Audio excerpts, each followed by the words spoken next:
Yaxşı oğlan feminist olar. Bəs nədir bu feminizm?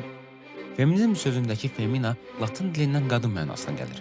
Feminizm, qadınların kişilərlə eyni hüquqa və azadlığa malik olduğunu müdafiə edən ideyadır. Feminizm ifadəsinin ixtiraçısı Charles Fourier sayılır. Feminizmin tarixi 20-ci əsrə gedib çıxır. Həmin dövrdə qadınların hüquqlarının kişilərlə eyni olmaması, qadınların öz hüquqlarını tələb etməyə səbəb oldu və fərqli ölkələrdə qadın paradları və mitinqləri təşkil olundu.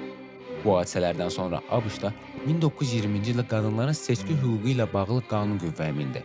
Bundan sonra 1917-ci ildə Rusiyada, 1918-ci ildə Almaniyada, 1944-cü ildə isə Fransada qadınların seçki hüququ ilə bağlı qanunlar qəbul edilmişdir. Beləliklə, feminizm qadınların kişilərin üstün olduğunu yox, kişilərlə bərabər hüquqa malik olduğunu müdafiə edir.